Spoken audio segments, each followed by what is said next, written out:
অনেক দিন আগে এক বিশাল সবুজ বনের গভীরে বাস করত এক ছোট্ট পাখি। নীল আকাশে উড়বো আমি, সোনালি রোদে খেলবো আমি, সবুজ পাতার ছায়া তলে গান গেয়ে ভরবো আমি জঙ্গলখানি। তার কণ্ঠ ছিল এত মিষ্টি যে সকালের আলো ফুটতেই তার গান শুনে থমকে যেত পুরো বন।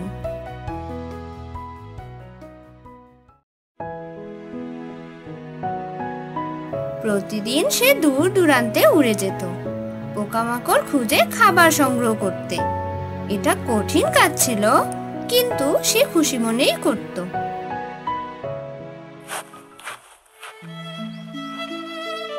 একদিন একটি কৃষক সেই জঙ্গলের ভিতর দিয়ে হাঁটছিল, হাতে একটা কাঠের বাক্স।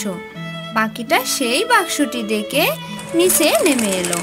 কৌতূহলী হয়ে জিজ্ঞেস করলো, এই যে মানুষ, ওই বাক্সে কি আছে তোমার?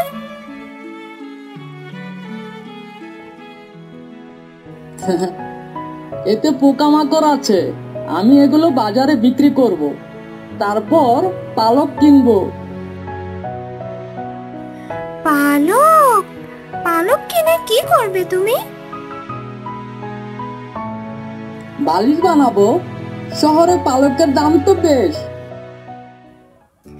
আমার তো অনেক পালক আছে, আমার প্রতিদিন দূরে উড়ে গিয়ে খাবার খুঁজে আনতে হয়। চলো একটা চুক্তি করি, আমি তোমাকে পালক দেব আর তুমি আমাকে এই পোকাগুলো দেবে।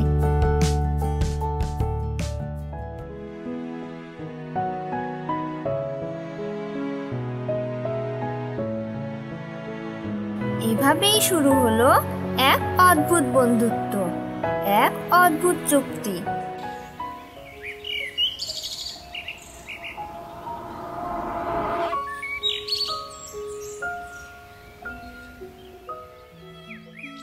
প্রতিদিন সকালে কৃষক আসতো, পাখি দিত একটি পালক আর পেত সহজে খাবার।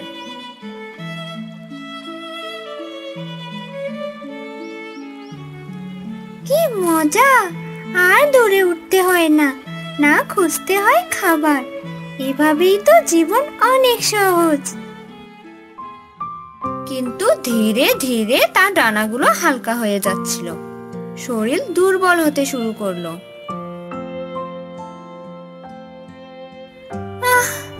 হয়তো আজ একটু ক্লান্ত, কাল ঠিক হয়ে যাবে। দিনের পর দিন গেল, তার মধুর কণ্ঠ ভেঙে গেল, গান হয়ে উঠল নিষ্প্রাণ। আর একদিন সে নিজের দিকে তাকিয়ে অবাক হয়ে গেল। আমার তো আর পালকই নেই, আমি তো উঠতেই পারবো না এখন।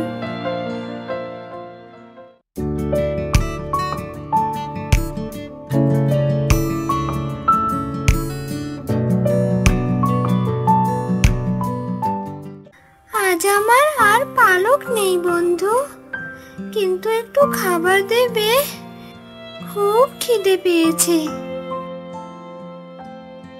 আমাদের চুক্তি তো ছিল বিনিময়ে, তোর দেওয়ার কিছু নেই, তাই আমারও কিছু নেই তোর জন্য। সেই মুহূর্তে পাখির মনে হলো, সে শুধু নিজের পালকই হারায়নি, সে হারিয়েছে নিজের স্বাধীনতা। এই ছোট পাখিটি আমাদের ওই প্রতিচ্ছবি। আমরা যখন সহজ পথ বেছে নেই, তখন আমরা হারিয়ে ফেলি সেই শক্তিটা যা আমাদের সত্যিকারের জীবন্ত রাখে। প্রকৃত সাফল্যের কোনো শর্টকাট নেই, অল্প সুবিধার লোভে নিজের ডানা হারিও না। তো বন্ধুরা, আমাদের আজকের গল্প তোমাদের কাছে কেমন লাগলো? ভালো লাগলে লাইক, কমেন্ট আর শেয়ার করবেন। আরো মজার মজার গল্প পেতে অবশ্যই চ্যানেলটি সাবস্ক্রাইব করে আমাদের পাশেই থাকবেন। আল্লাহ হাফেজ।